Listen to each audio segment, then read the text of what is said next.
Everyone thought we were the dream team. But dreams turn into nightmares when ambition gets in the way. From the outside, Daniel and Alyssa looked like the couple everyone wanted to be. They had been together for nearly 5 years, high school sweethearts who had grown into adulthood side by side. Their friends envied their bond. He brought stability, she brought spark. He was the steady hand, she was the creative spirit. They moved into a modest but beautiful downtown apartment. Daniel worked tirelessly as a systems analyst, saving every extra dollar, building a life he believed they would share forever. Alyssa, a marketing associate with a flair for presentation, had recently started working under the wing of a PR executive who promised her a shot at something bigger. They were young, in love, and hungry for success. But what Daniel didn't see, what no one did, was that Alyssa's hunger was consuming her. While he dreamed of building a home and family, she dreamed of boardrooms, luxury events, and status. That dream came a little closer the day Daniel landed an interview with Titan Core, an elite tech firm known for its money, power, and impossible standards. He had studied for weeks, sacrificing sleep and weekends. Alyssa supported him at first, until she realized what this opportunity really meant. It meant access. When Daniel got the call, they both celebrated. He was hired, starting as a junior analyst under none other than Richard Kane, the CEO himself. "You're officially working for one of the richest men in the city," Alyssa said that night, swirling her wine. "Do you realize how insane that is?" Daniel smiled, wrapping an arm around her. "I just want to do a good job. Impress him. Maybe get a permanent position." Alyssa kissed his cheek. "You'll do more than that, babe. With me by your side? You'll be unstoppable." What Daniel didn't hear was the silent addition. "As long as I get what I want to." The next week, Daniel started at Titan Core. The hours were brutal, but he didn't care. He felt like he was finally building something that mattered. Richard Kane was everything he expected, sharp, commanding, and a bit too charismatic for comfort. On Daniel's third week, the company threw a mixer for employees and their significant others. That's when Alyssa met him. Richard's eyes didn't just land on her, they lingered. And Alyssa noticed. Tall, confident, and dripping with charm, Richard oozed power. He had the kind of presence that turned heads and made people lean in when he spoke. When he shook Alyssa's hand, he didn't let go immediately. "So this is the woman behind the man," Richard said, smiling. "Daniel's a lucky guy." She smiled back, eyes locked with his. "He is." And just like that, the seed was planted. Over the next few weeks, Daniel noticed Alyssa taking more interest in his job. She asked questions, not just about his work, but about Richard. "What's he like? Is he single? I mean, not that it matters, just, powerful men are so rare these days, right?" Daniel brushed it off. "He's intense. Kind of a perfectionist. Not someone you want to cross." But Alyssa wasn't listening. Her mind was already working, plotting. She found reasons to visit Daniel at work more often. Dropping off lunch. Inviting him for surprise coffee breaks. Laughing a little louder when Richard passed by. At first, Daniel appreciated it. He thought she was proud. Supportive. But slowly, she stopped asking about him and started focusing only on the man upstairs. Then came the dinner. One Friday evening, Daniel came home looking exhausted. "You won't believe it," he said, dropping his bag. "Richard invited some of the junior team to his private residence for dinner. I'm one of them." Alyssa's eyes lit up. "Are spouses invited?" Daniel hesitated. "Technically no. But Richard said if anyone really wants to bring their partner, he's open to it." "Then I'm coming," Alyssa said, already reaching for her phone to check outfits. He smiled, unsure. "It's mostly a business thing." She kissed him quickly. "Exactly. And I want to be part of your business world. We're a team, remember?" Daniel gave in. Why wouldn't he? He trusted her. He believed in her, believed in them. But that night would change everything. At Richard's penthouse, everything glittered. Gold fixtures, city views, wine that tasted like silk. Alyssa fit in effortlessly, laughing at Richard's jokes, engaging him in deeper conversation than Daniel had ever managed. By the end of the night, Richard barely spoke to anyone else. Daniel didn't notice it. But others did. And so did Alyssa. It wasn't love she saw. It was opportunity. Raw, powerful, intoxicating opportunity. And she was going to take it. She said it was for our future. I didn't realize she meant hers. The morning after the dinner at Richard Kane's penthouse, Alyssa couldn't stop smiling. Daniel assumed it was because of how well the evening had gone. He couldn't have known her mind was still replaying Richard's smirk, the way he gently touched her lower back as he led her to the wine cellar, the whisper in her ear. "You've got presents, Alyssa. That's rare. I like rare things." From that night forward, something in her shifted. She became obsessed with appearances. New clothes, new perfume, a new routine of perfecting her look before Daniel even woke up. At first, he found it charming, motivational, even. But over time, it began to feel excessive. "You're meeting someone?" Daniel asked one Tuesday evening when she came home hours late from work. "Just networking drinks," she said, breezing past him. "You know how this industry is." He nodded, but something in his gut stirred. Alyssa began talking more about career goals. Not their future, but her brand, her growth, her image. She spoke with conviction about ambition being a necessary weapon, about how people who waited for life to reward loyalty ended up bitter and poor. One night, as they lay in bed, she asked suddenly, "If someone offered you everything you've ever wanted, status, influence, money, but the price was your comfort zone, would you take it?" Daniel looked at her. "Depends on what I'd lose." She turned away, a cold smile spreading across her lips. "That's the difference between you and people who actually make it." It started subtly. Richard began inviting Alyssa to events that Daniel wasn't attending. Art shows. Business galas. Industry mixers. He claimed she was a refreshing presence and had potential beyond the limits of her current position. Daniel questioned it once, only once. "Why are you going to so many of these events with him?" he asked, trying not to sound accusatory. She rolled her eyes. "Networking, Daniel. Something you should be doing more of, if you ever want to move up."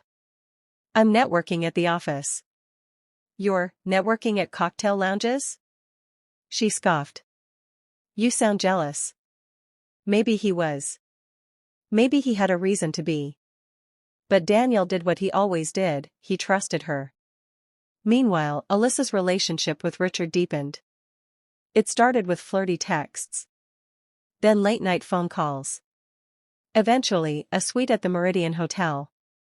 Richard was everything Daniel wasn't: wealthy, bold, ruthless. Alyssa didn't love him, not truly. But she loved what he represented, a shortcut. She convinced herself it was temporary. A strategic arrangement. A small compromise for a massive payoff. But even she underestimated the depth of her betrayal. Daniel's suspicions turned to quiet dread. One night, she came home in a rush, flustered. She said she was late because of a client dinner, but Daniel noticed something off. Her makeup was fresh, her hair newly brushed. And she smelled like unfamiliar cologne. He asked no questions. But the silence between them began to grow. Then came the moment that shattered everything. Daniel had been working late at Titan Core when he realized he'd forgotten his phone in a meeting room. When he went back for it, the office floor was nearly empty, except for the faint sound of voices behind Richard's private office door. He didn't mean to eavesdrop. But when he heard Alyssa's laugh, followed by Richard saying, "You're the real power here," his stomach dropped. A kiss. A pause. Then Alyssa whispered, "He still doesn't suspect a thing." Daniel staggered back before they noticed. He didn't confront them. Not yet. The betrayal pierced deeper than rage, it numbed him. The woman he had loved, planned a life with, had chosen his boss over him. But Daniel wasn't going to explode. He was going to remember. And he was going to wait. Because betrayal like this didn't deserve anger. It deserved consequences. Lies always find their way to the surface, especially when you're swimming in them. Daniel didn't sleep that night. He lay awake, staring at the ceiling, replaying every word, every laugh, every kiss, now seen through the lens of betrayal. The woman who once traced her fingers across his jaw and whispered dreams of forever was now whispering into another man's ear, his boss's, no less. But Daniel wasn't impulsive. He didn't shout or slam doors. Instead, he started watching. Listening. Gathering. If Alyssa wanted to live a double life, she'd have to keep both performances flawless. She didn't. It began with the lies, small, careless things. Alyssa said she was going to her friend Claire's birthday. But when Daniel casually texted Claire to send his wishes, Claire replied, "Thanks. But my birthday was in March?" Alyssa claimed she was working late again, but Daniel had already walked past her office and seen the lights off, the desk cleared. Still, when he confronted her gently, she played her part. "You're being paranoid," she snapped one night, slamming a cabinet shut. "I work my ass off and come home to suspicion? Grow up, Daniel." He didn't fight back. He just nodded, watching how she avoided his eyes. She wasn't lying for protection anymore. She was lying because she believed he wasn't smart enough to catch on. But Daniel was paying attention. And he wasn't the only one. A few weeks later, Daniel was working on a joint project with Talia, a senior analyst who had been with TitanCore for years. She was sharp, well-connected, and had a quiet disdain for Richard Kane. Over coffee, she leaned in and said, "I shouldn't say this, but I saw your girlfriend at the Meridian last Thursday." Daniel froze. "With Richard?" She hesitated. "I wasn't going to say anything, but, yeah. They looked very familiar." "You okay?" He forced a smile. "I am now." That night, Daniel finally allowed himself to cry. Not from heartbreak, but from the clarity of what he had to do. He couldn't let it slide. Not this. Not after everything he'd given. A plan began to form. He started keeping records, email timestamps, social media posts, even screenshots of Alyssa's calendar entries when they contradicted her stories. He installed a discreet voice recorder in the living room, legal in their state, and captured long, late-night phone calls between Alyssa and Richard that confirmed everything. She was sleeping with Richard. She was helping him manipulate internal PR. She had even discussed Daniel's job, using her connection to sway decisions, as if his career were a pawn in her scheme. The final blow came when he overheard her say, "He's weak. Sweet, but weak. Richard is where my real future is." That's when something inside Daniel broke. Not the part that loved her. The part that once feared losing her. At work, Richard's empire was still untouchable. But Daniel had seen the cracks. The board of directors had grown weary of Richard's unpredictable behavior. Rumors of HR complaints, financial missteps, and unethical partnerships were floating quietly. But no one had concrete proof. Until now. Daniel didn't want revenge. He wanted justice. So he compiled a quiet, devastating package of evidence, texts, audio clips, calendar screenshots, and voice recordings. It took him 3 weeks to organize everything. He sent it to the TitanCore board anonymously. Then he waited. Meanwhile, Alyssa was floating on her cloud of delusion. She started treating Daniel like a roommate she was tolerating. Short answers, cold dinners, nights out that lasted until morning. She didn't know the storm was coming. But Daniel did. And when it hit, it would hit hard. The higher they climb on lies, the harder they crash on truth. On a Monday morning like any other, TitanCore's glass towers shimmered in the sunrise, sleek, silent, untouchable. But inside the boardroom on the 47th floor, chaos brewed. The anonymous dossier Daniel had sent had found its way to every board member's inbox. Detailed logs of Richard Kane's misconduct, misuse of corporate resources, and an unethical personal relationship with an employee's partner, Alyssa. The recordings were damning. Richard's voice, smooth and self-assured, was caught bragging about sleeping with a subordinate's girlfriend. Laughing as he joked about manipulating PR metrics using his girl on the inside. Discussing internal decisions he made based not on merit, but manipulation. And most damaging of all? Alyssa, on tape, admitting to leaking internal data from another firm Richard was eyeing for a hostile acquisition. Within 2 hours, an emergency board session was called. Richard was summoned. But this time, there were no charming smiles. No smooth talking. Only cold, hard evidence and a conference table of people ready to bury a king.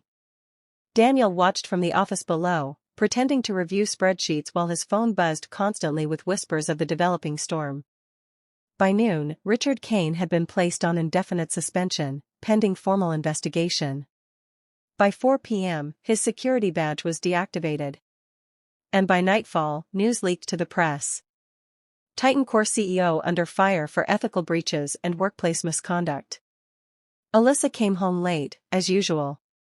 But this time, she looked different, frazzled, her makeup smudged, her phone in her hand like it was her lifeline.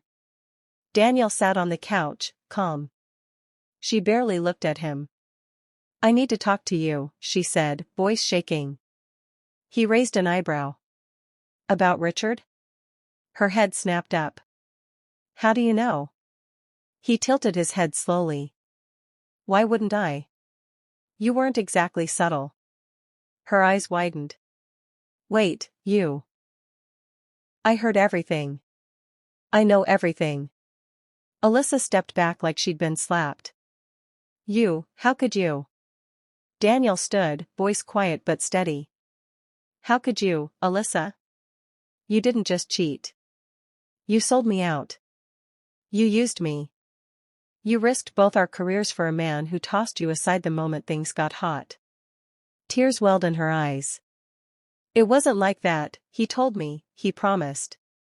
He promised you'd be someone," Daniel said. "But the moment his name hit headlines, he dropped you faster than he ever dropped a stock." She was crying now, hands shaking. "I didn't think you'd ever find out." "That's the thing about secrets," Daniel said, stepping past her. "They never stay buried." By the end of the week, everything collapsed.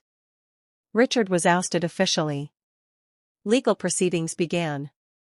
Titan Core issued a public statement, and multiple partners pulled out of pending deals. Alyssa? She was fired. Not just from her current job, but blacklisted across several agencies. For leaking confidential data and violating multiple ethics clauses. The story made it to a few trade blogs, enough to poison her reputation. She tried reaching out to Richard. He blocked her. She tried calling Daniel. He didn't answer. Daniel moved out quietly. He took what was his, left behind what wasn't, and never looked back. Within 2 months, he received an offer, one the board members discreetly extended after learning what he'd done. They admired his integrity, his restraint, his loyalty, and most of all, his ability to expose corruption without ego or public theatrics. Daniel was promoted to team lead. Alyssa, meanwhile, had to sell her car. She moved into a cramped studio and started freelancing to survive. But her name was tarnished. Every time a client Googled her, the headlines resurfaced. The whispers returned. And she knew, deep down, that she had destroyed everything. For ambition. For a man who never loved her. For a lie. In the ashes of betrayal, only truth survives. Months passed. The media storm around Titan Core faded, swallowed by newer scandals and fresher headlines. But for those directly involved, Daniel, Alyssa, and Richard, the impact lingered like a scar that refused to fade. Richard Kane quietly vanished from the corporate world. Rumors whispered that he fled the country, Others said he tried starting a consulting firm under a new name. None of it mattered. He was done. Disgraced. No board would touch him again. Alyssa, on the other hand, faced a more personal unraveling. She lost her job. Her savings dried up quickly, between rent, bills, and the fallout of being blacklisted. No firm wanted her. No PR agency would hire someone whose ethics were exposed so publicly. Even the influencers she once mingled with stopped replying. And Daniel? He rose. He didn't become a millionaire overnight. But his promotion was just the start. Colleagues respected him more. His name carried weight. Slowly, offers came in from other companies who'd heard about the quiet guy who brought down a corrupt CEO without saying a single word to the press. But more importantly, he healed. He started running again. Went to therapy. Reconnected with friends he'd ignored during his relationship. And eventually, when he was ready, he began dating again, cautiously, but openly. He never spoke Alyssa's name again. One rainy evening nearly a year later, Alyssa showed up at his office building. She looked thinner, worn, a shadow of the confident woman she used to be. Her umbrella dripped water onto the polished tile floor as she asked the receptionist, "Is Daniel Moore in today?" The woman glanced up with practiced politeness. "I'm sorry, but Mr. Moore doesn't take walk-ins." Alyssa hesitated. "Can you tell him?" Alyssa stopped by. The receptionist smiled, kind but firm. "I'm afraid he's in a meeting." Alyssa stood still for a long moment, hoping he'd appear. That maybe he'd come down, say something, anything. But he never did. She turned around and walked back into the rain. Later that night, Daniel did hear about her visit. He stared at the message from his receptionist for a moment, then quietly deleted it. Not out of malice. But because there was nothing left to say. 1 year later, Daniel stood on a stage at a leadership summit, addressing young professionals about ethics in corporate environments. He wore a crisp navy suit, his tone composed, his message clear. Integrity, he said, isn't about being perfect. It's about doing the right thing even when no one's watching. Especially when it would be easier to stay silent. Applause followed.